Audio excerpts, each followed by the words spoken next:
there. Do you have any innocent addictions or addictions that aren't really terrible? They're not too bad for you, but you know you're addicted. For example, like coffee, chocolate, sugar. I even could say something like green juices or exercise. You know, we can have some addictions that are healthier, but they're still an addiction. Or we can have addictions that are less healthy for us, and that's obvious, right? Addiction comes in many forms, so not just the obvious, hardcore, intense addiction to alcohol or drugs. We can have addictions to good things for us, like I would argue a green juice is good for us.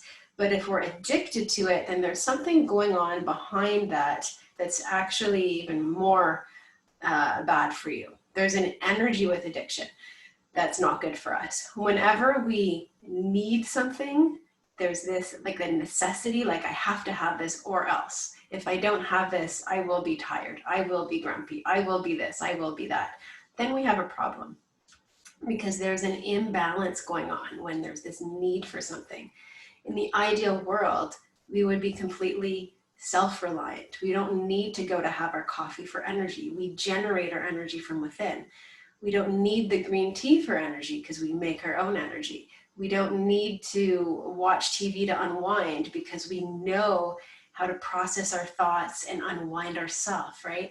So we live in a society where we're constantly going external for energy.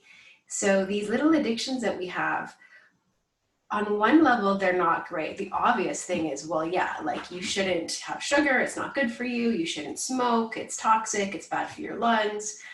So, and that's the thing is with that is that's not always motivating enough for us to stop the behavior.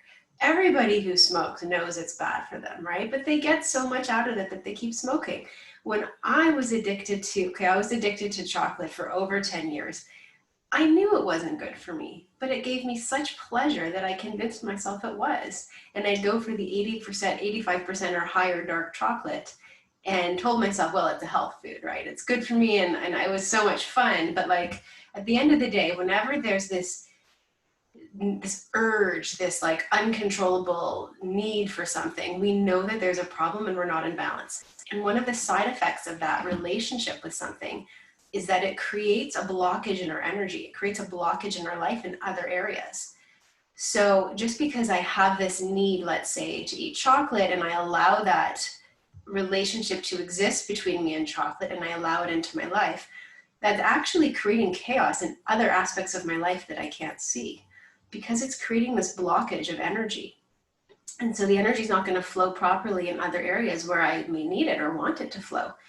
So if somebody is stuck, let's say they want to make more money, they want to have more friends, they want to travel more, whatever it is, they feel that they just can't seem to manifest and they feel blocked and they feel stuck, a really good thing to do is to look at your life and say, where am I, having an addictive energy with something? Where is it that I might be creating this stuck energy? And put your foot down and say, no, I'm done with this. I'm done. I want to have flowing energy. I want to create openings in my life. I want to attract more abundance. I want to manifest more. And one of the easiest and first things you can do is look around where you're dependent on something to make you feel good and stop that. And I promise you, and I encourage you, and I challenge you even to discover this for yourself, how you can actually transform other aspects, you can transform other aspects of your life by improving the flow of energy in those areas where you're creating blockages. And just a quick little story, I had a patient, like one of my first patients in family practice many, many years ago, who was addicted to smoking marijuana every day. And, to be honest, I'm less worried about the physical effects of the addiction than I am about the deeper effects in our life, right? Like being addicted to smoking, for example, is obviously not good for our lungs, but that energy of addiction is creating way more chaos than we can even see on the surface. And it's subtle, but it's completely rampant in there. And that's more concerning. It's invisible, but it is. So anyways, I was speaking to him and he was a young guy and he was like smoking marijuana every day. And I said, listen, this is creating blockages for you. And we talked a lot about that and the stuckness in his life.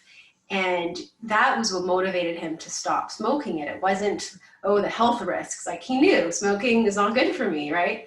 But it was the deeper stuff that really lit him up inside. And he came to me like a few weeks later saying that he quit and his life is completely different. Like, he's now discovered new talents and he's using his energy in other ways. And it was like so cool and inspiring to watch this in action. So the reason I'm mentioning this to you today is because most of us don't think about the long-term, deeper implications of these addictions that we have.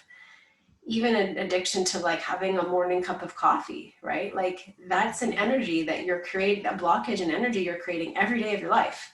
Imagine how much energy you can free up by stopping that addiction, by saying, no, I am choosing to create a flow of energy. And that's your consciousness, and that's what you're choosing to do. So that's my challenge for everyone today, is to figure out where in your life you are creating these blockages of energy, and think about where you want that energy in your life. And hopefully that'll motivate you to make the change that you need to make. So I hope you found that helpful today. Have a great day, and I will see you next time.